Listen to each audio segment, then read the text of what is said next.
Magandang gabi. Ako si Isa at ito ang Dapit Hapon, Diaryo ng Lagim, kung saan bawat kwento ay humahabi ng takot sa dilim at lihim sa pagitan ng mga pader. Sa bawat episode, bibigyang boses natin ang mga kwento ng lagim na mararil ay hindi mo pa naririnig hanggang ngayon. Sa gabing ito, ihahayag ko ang isang karanasan na naganap sa isang ordinaryong kwarto. Isang gabi kung saan ang karaniwang katahimikan ay napalitan ng kaluskos, yabag at isang presensyang hindi mo makita pero ramdam mo. Ito ang kwento ni Derek at ng misteryong gumagalaw sa likod ng kanyang pader.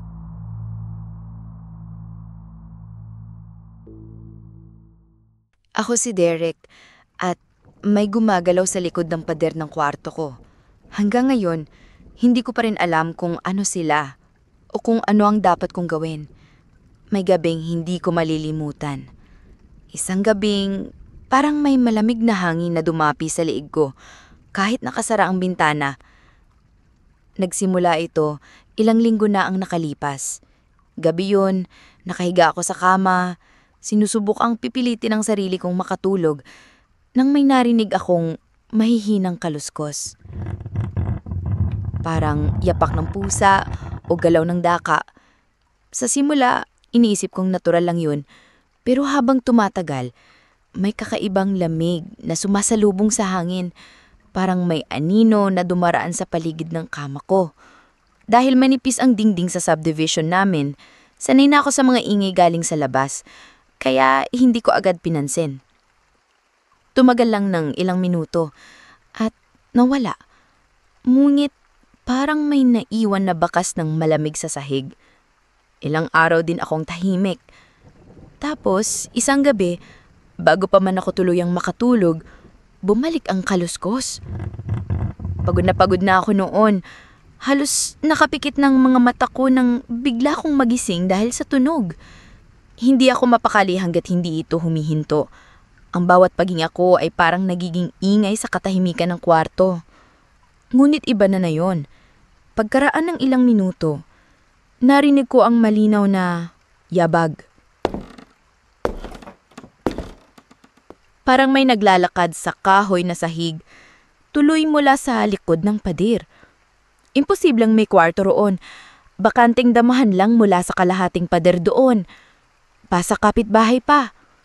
Para bang bawat yabag ay sumasayaw sa hangin, nagpaparamdam ng presensya na hindi ko maipaliwanag. Ano to? Bulong ko sa sarili.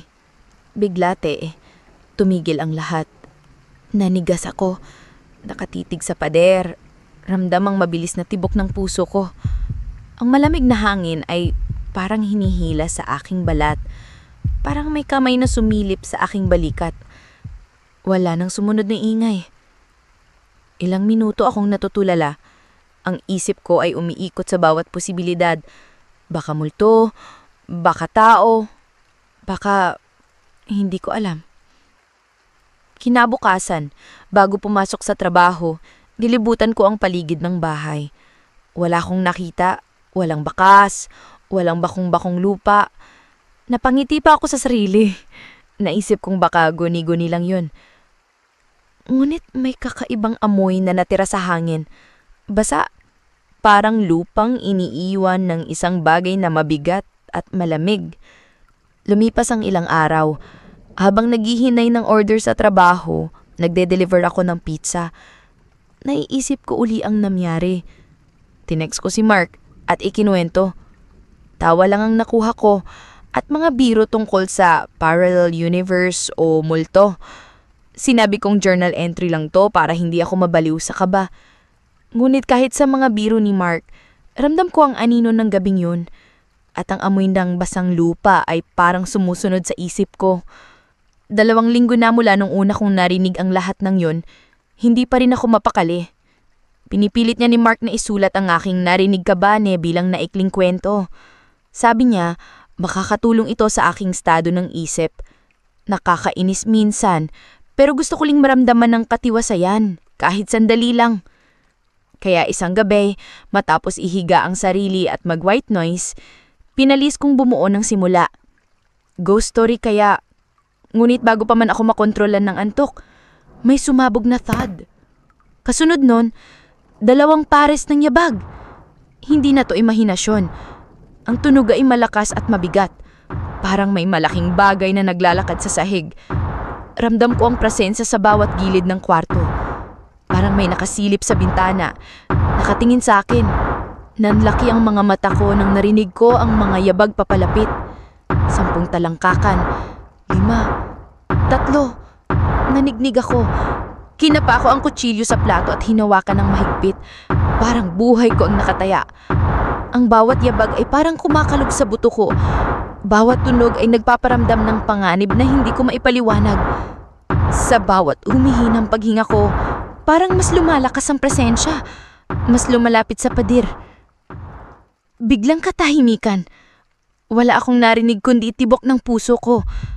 Ilang minuto, parang oras, parang araw ang lumipas. Hanggang sa isang nakakakilabot na kaskas. Parang hinihilang mabigat na bagay palayo sa pader. Dahan-dahang lumubog ang paligid sa katahimikan. Ngulit hindi kapayapaan ang naramdaman ko. Ang hangin ay parang nagbabanta, malamig at mabigat, at tila may nakatingin sa bawat galaw ko.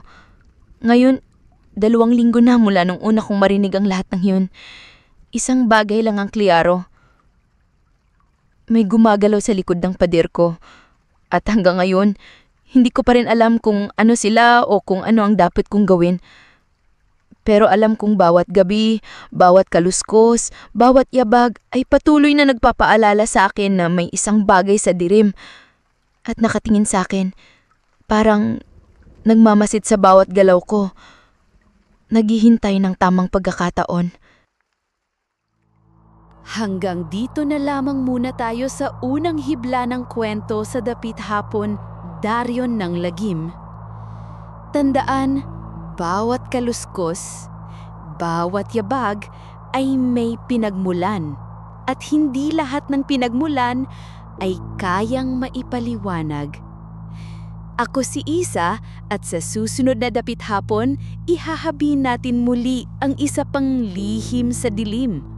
Hanggang sa muli, mag-ingat ka at baka may nakatingin sa iyo ngayon habang ikaw ay nakikinig.